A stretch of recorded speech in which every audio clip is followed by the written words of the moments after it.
안녕하세요. 부동산 나래TV 공인중개사 행정사 이현우입니다. 오늘은 대한행정사회협회에서 특강이 있어서 제가 강의 교수로 초대되어서 강의를 하게 되었습니다. 상가 권리금 계약서 작성 방법 및 실무 사례에 대해서 특강을 진행하면서 제가 PPT 자료를 한번 만들어 그 내용을 간략하게 한번 살펴보도록 하겠습니다. 먼저 광명부자부동산 공인중개사 사무소 이현우 행정사 사무소의 대표를 맡고 있는 이현우입니다. 광명부자부동산 이현우 행정사 사무소는 광명사거리역 8번 출구 도보 3분 거리에 있습니다.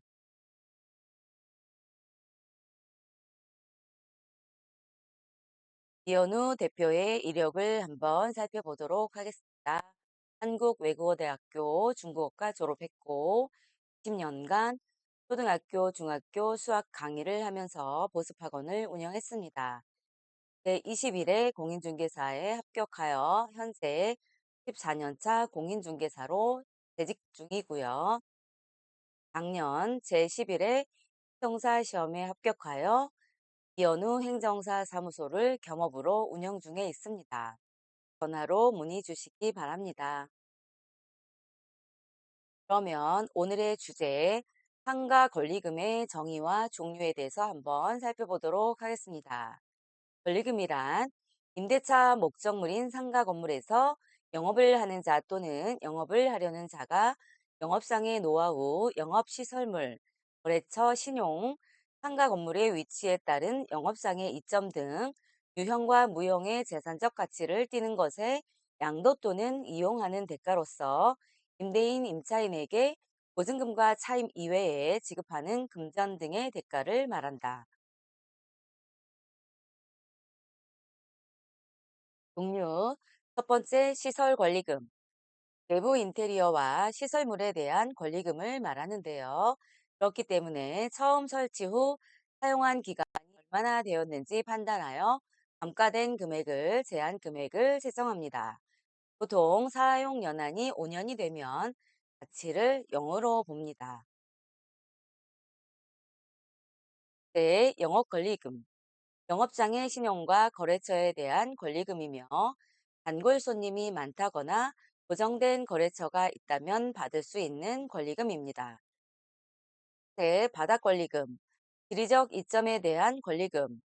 유동인구가 많은 상권이 발달한 곳에 높은 금액의 권리금이 발생합니다. 또한 보통 학원이나 헬스장 등의 영업 권리금이 있습니다.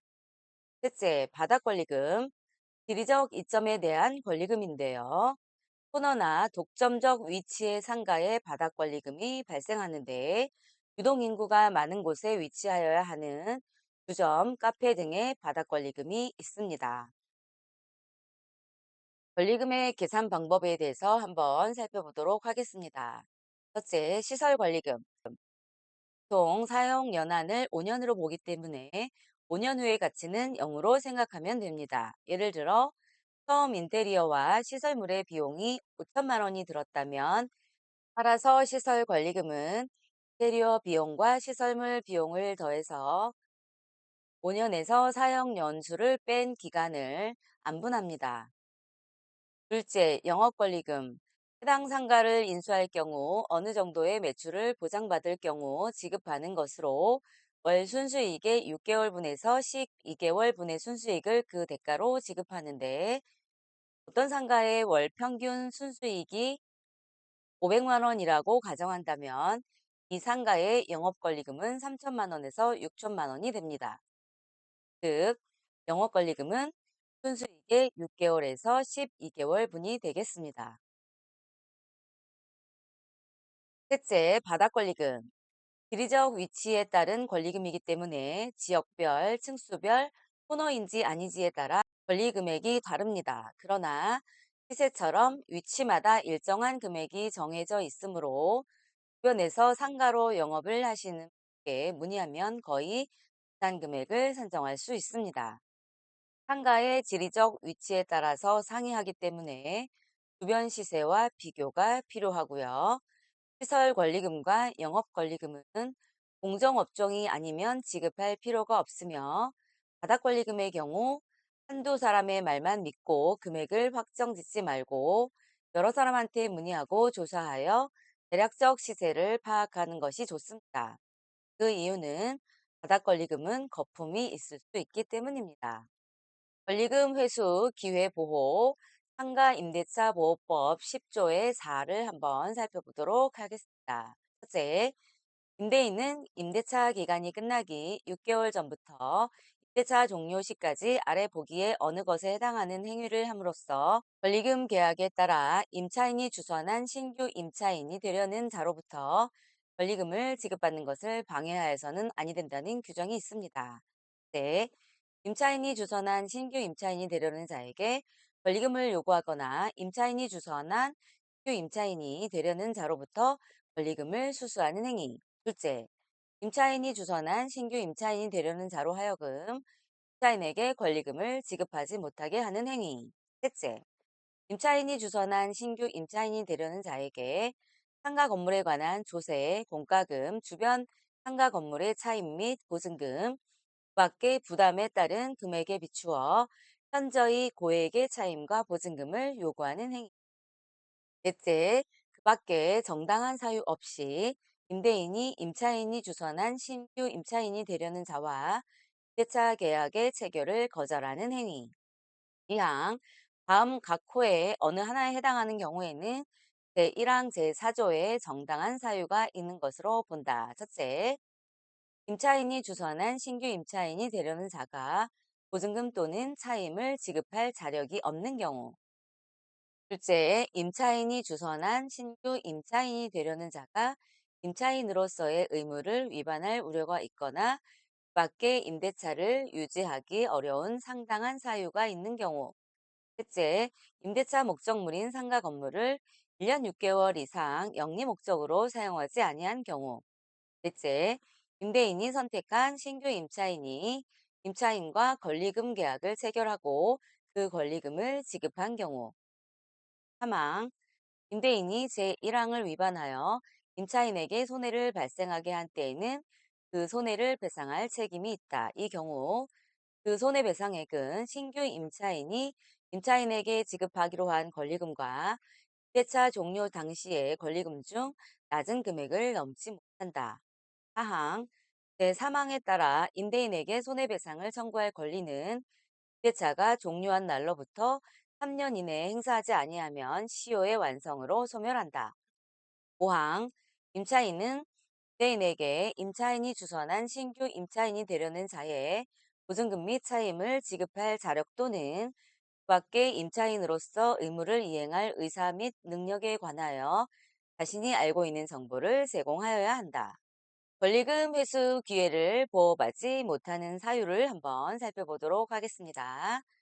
제10조 계약갱신 요구 등 1항 임대인은 임차인이 임대차 기간 만료 6개월 전부터 1개월 전까지 사이에 계약갱신을 요구할 경우 정당한 사유 없이 거절하지 못한다. 다만 다음 각 호의 어느 하나의 경우에는 그러하지 아니하다. 1호 임차인이 3기의 차임액에 해당하는 금액에 이르도록 차임을 연체한 사실이 있는 경우. 2호 임차인이 거짓이나 그 밖의 부정한 방법으로 임차한 경우. 3호 서로 합의하여 임대인이 임차인에게 상당한 보상을 제공한 경우. 4호 임차인이 임대인의 동의 없이 목적 건물의 전부 또는 일부를 전대한 경우. 5호 임차인이 임차한 건물의 전부 또는 일부를 고의나 중대한 과실로 파손한 경우. 6호 임차한 건물의 전부 또는 일부가 멸실되어 임대차의 목적을 달성하지 못할 경우. 7호 임대인이 다음 항목의 어느 하나에 해당하는 사유로 목적 건물의 전부 또는 대부분을 철거하거나 재건축하기 위하여 목적 건물의 점유를 회복할 필요가 있는 경우. 4. 임대차 계약 체결 당시 공사 시기 및 소요 기간 등을 포함한 철거 또는 재건축 계획을 임차인에게 구체적으로 고지하고 그 계획에 따르는 경우. 나. 건물이 노후 훼손 또는 일부 멸실되는 등 안전사고의 우려가 있는 경우, 4. 다른 법령에 따라 철거 또는 재건축이 이루어지는 경우, 8호 밖에 임차인이 임차인으로서의 의무를 현저히 위반하거나 임대차를 계속하기 어려운 중대한 사유가 있는 경우, 이항 임차인의 계약갱신 요구권은 최초의 임대차 기간을 포함한 전체 임대차 기간이 10년을 초과하지 아니하는 범위에서만 행사할 수 있다.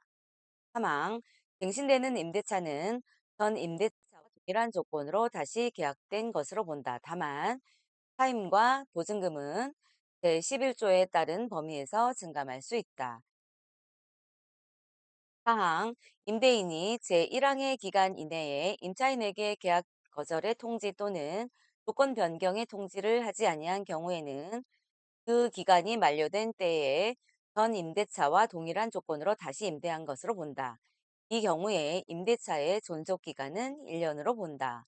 5항 제4항의 경우 임차인은 언제든지 임대인에게 계약 해지의 통고를 할 수 있고 임대인이 통고를 받은 날부터 3개월이 지나면 효력이 발생한다.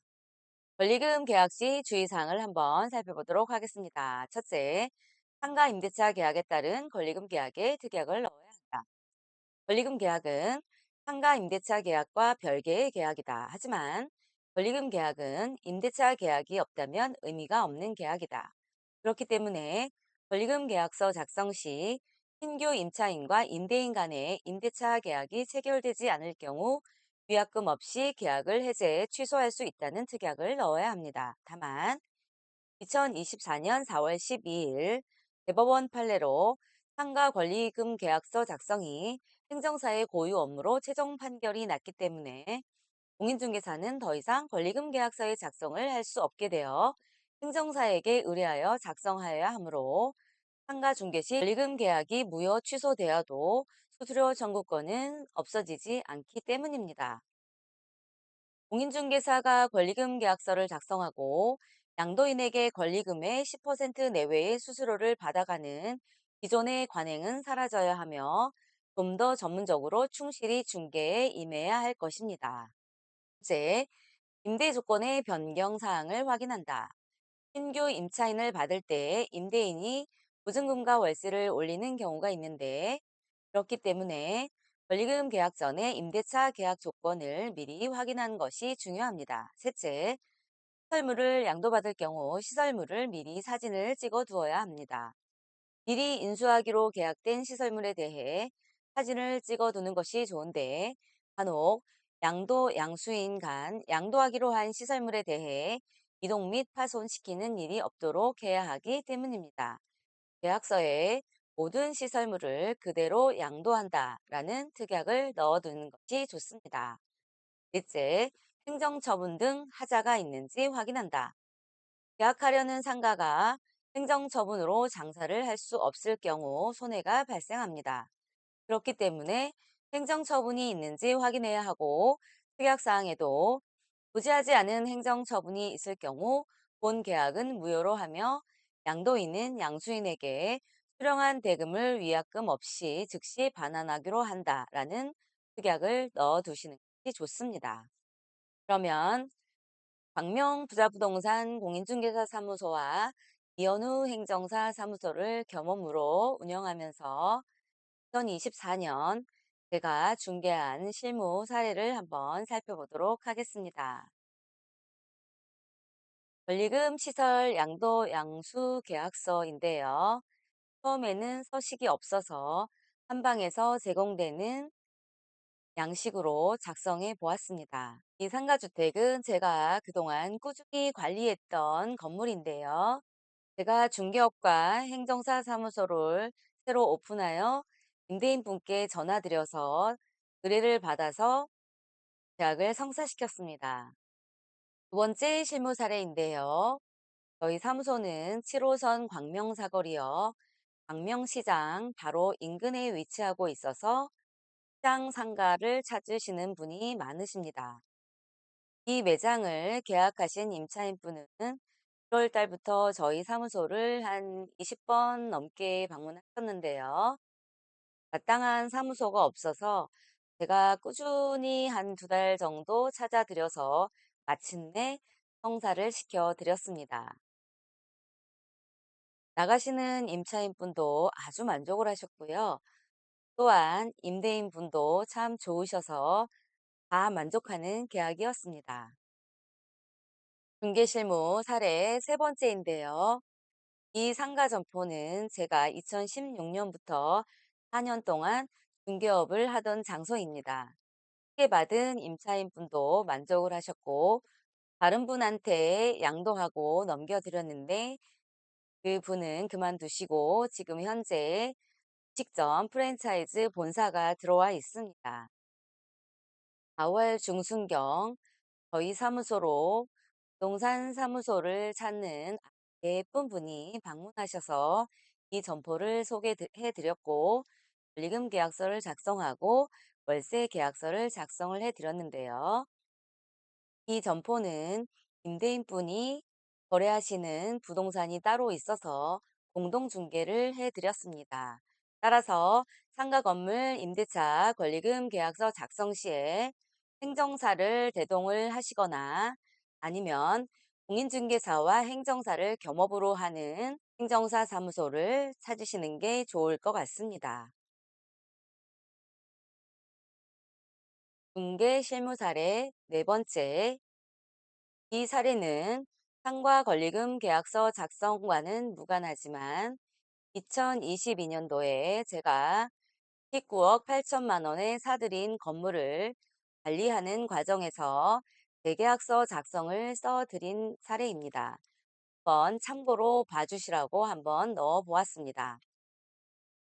기존 임대차의 조건이 현저하게 낮게 책정이 되어서 1년에 한 번씩 재계약서를 작성해 드리고 있습니다. 보증금과 월세를 5% 환산하여 매년 작성해 드리고 있는 사례입니다. 이상으로 상가 건물 권리금 계약서 작성 방법 및 중개 실무 사례를 살펴보았습니다. 부족하지만 끝까지 시청해 주셔서 감사드리고요. 앞으로 더 좋은 영상으로 찾아뵐 것을 약속드립니다.